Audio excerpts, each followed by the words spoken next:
एक बार स्वामी रामतीर्थ जी ने मानव समाज के समक्ष एक बुलंद उद्घोष किया था। उन्होंने कहा था, "Wanted reformers, not of others, but of themselves, who have won not university distinctions, but victory over their own self." ऐसे सुधारक चाहिए जिनके पास विश्वविद्यालयों की उपाधियों से बढ़कर स्वयं पर विजय प्राप्त करने का प्रमाण पत्र हो, जिनकी आयु उनके शरीर, उनके तन की उम्र से नहीं बल्कि दिल की जिंदा दिली से निश्चित होती हो। शामिल होने वालों का वेतन होगा ईश्वर का साक्षात्कार। और अंत में वे कहते थे, इस क्रांति में शामिल होने के लिए केवल उन्हीं लोगों की एप्लीकेशन कंसिडर की जाएगी जिनके प्रार्थना पत्र में बुज़दिली के स्थान पर आत्मविश्वास भरा हो। सज्जनों, आज समय एक बार फिर से एक क्रांति की पदचाप सुना रहा है। ये क्रांति कोई साधारण क्रांति नहीं बल्कि दिव्य क्रांति है, जिसका उद्गम स्रोत हर युग की भांति इस बार भी अध्यात्म ही है। एक ऐसी क्रांति जो मानव के मन को बदलने का दम रखती है, ऐसी क्रांति जो दम तोड़ती मानवता को फिर से जिंदा करने का जज्बा रखती है। हमें गर्व होता है यह कहते हुए कि इस क्रांति का नाम है दिव्य ज्योति जागृति संस्थान, और इसके जन्मदाता, मार्गदर्शक एवं धुरी हैं हमारे श्रद्धेय परम पूजनीय गुरुदेव श्री आशुतोष महाराज जी, जिनका संपूर्ण चिंतन, सतत साधना, प्रत्येक कार्य केवल और केवल एक लक्ष्य के लिए होता है, मानवता की रक्षा, प्रत्येक व्यक्ति का कल्याण, संपूर्ण विश्व में बंधुत्व एवं प्रेम। और श्री महाराज जी के इस अथक प्रयास का जीवंत प्रमाण है उनके करोड़ों शिष्य, जिन्हें उन्होंने चौक और टॉक फिलॉसफी से नहीं सजाया बल्कि दिव्य संस्कारों और संस्कृति से तराशा है। निसंदेह ये हमारा महासौभाग्य है कि हम इस क्रांति के अंग हैं। लेकिन सज्जनों, मंजिल तक पहुंचना अभी बाकी है। क्रांति को अंतिम श्वास तक अपने अंदर जीवंत रखने के लिए 3 विशेष सूत्र हैं जिन्हें हमेशा याद रखना होगा। पहला सूत्र, सच्ची साधना और श्रेष्ठ चिंतन। आज स्व कल्याण और विश्व कल्याण हेतु समय हमसे हमारी सच्ची साधना का योगदान मांग रहा है, क्योंकि सिर्फ और सिर्फ साधना से ही उन दिव्य तरंगों का पुंज इकट्ठा किया जा सकता है जिनकी आज समाज को जरूरत है। कहते हैं, साउथ अमेरिका में एक स्थान पर अनोखे किस्म के फूल खिलते हैं। इन फूलों की यूनिकनेस है कि ये हमेशा एक ही डायरेक्शन में इंक्लाइंड रहते हैं। चाहे आंधी आए, तेज बारिश हो, but they always point towards the north. मार्ग में भटके हुए यात्री वहां से गुजरते हैं जब, तो फिर इन फूलों की मदद से अपनी सही दिशा का पता लगाते हैं। What a wonderful inspiration for all of us। साधना में रंगा हुआ मन भी हमेशा श्रेष्ठता की ओर ही इंक्लाइंड रहता है।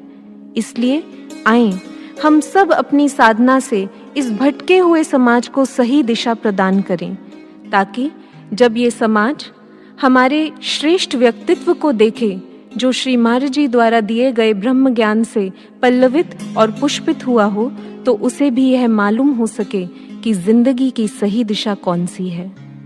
साधक जनों, अब साधना में कोई कमी ना हो, आलस्य का कोई स्थान ना हो, मन में किसी बहाने का कोई अस्तित्व ना हो। योगानंद परमहंस अक्सर अपने शिष्यों से कहा करते थे, चाहे शरीर में कितनी भी थकान हो, साधना करो।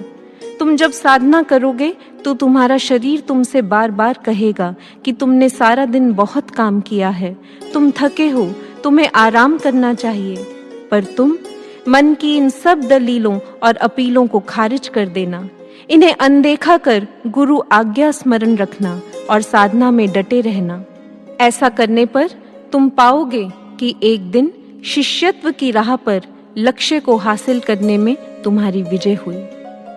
दूसरा सूत्र, लक्ष्य के प्रति पूर्ण उत्साह और तूफानी चाल। इस क्रांति में शामिल होने वालों के लिए उत्साह में 1 डिग्री की कमी भी स्वीकार्य नहीं।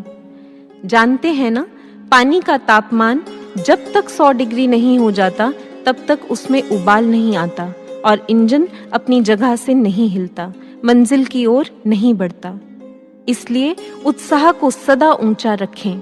स्वामी विवेकानंद विदेश से अक्सर अपने गुरु भाइयों को लेटर्स में एक बात बार बार लिखा करते थे।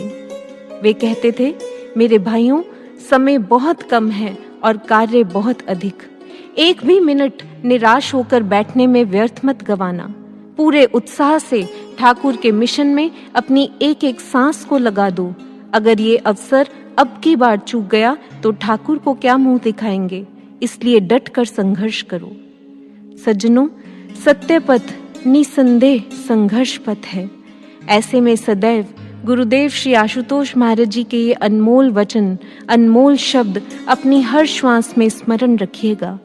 महाराज जी कहते हैं, जिंदगी सफल और सार्थक बने, इसके लिए हमेशा अपने भीतर उत्साह को जिंदा रखना, और यह उत्साह स्वयं तुम्हारा लक्ष्य तुम्हें प्रदान करेगा जब तुम खुद को संपूर्णतः अपने लक्ष्य को समर्पित कर दोगे। सूत्र 3, संगच्छध्वम संवदध्वम की धुनों पर बढ़ते चलना।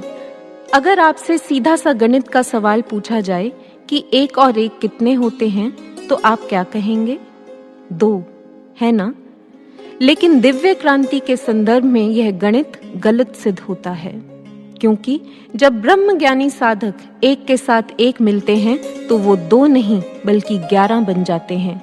यानी multiple times strength and energy falls in our lot when we walk hand in hand. हम सब ब्रह्म ज्ञानी साधक नवयुग के निर्माण की ईंटों के समान हैं, जिन्हें आपस में जुड़े रहना है प्रेम और एकता के सीमेंट से। जायंट रेडवुड्स, जो कि विश्व में सबसे ऊंचे पेड़ हैं, उनके बारे में यह प्रसिद्ध है कि और पेड़ों की तरह टैप रूट्स ना होते हुए भी जिनसे जमीन पर पकड़ बनती है, ये पेड़ 300 फीट जितनी ऊंचाई को छूते हुए भी किसी आंधी, किसी तूफान से गिरते नहीं। जानते हैं क्यों? क्योंकि ये अपनी जड़ों को एक दूसरे के साथ इंटरलॉक कर लेते हैं, और जड़ों की इस एकता के आगे इन्हें गिराने के सारे प्रयास फेल हो जाते हैं। इसलिए साधक जनों, मंजिल को गले लगाने के लिए अब रुके नहीं, थके नहीं, थमे नहीं, आगे बढ़ें। संगठित होकर साधना के प्रकाश से संपूर्ण विश्व को उजला बनाकर श्री महाराज जी की सच्ची और जिम्मेदार संतान होने का परिचय दें। बोलिए श्री सद्गुरु महाराज जी की जय। सच्चे दरबार की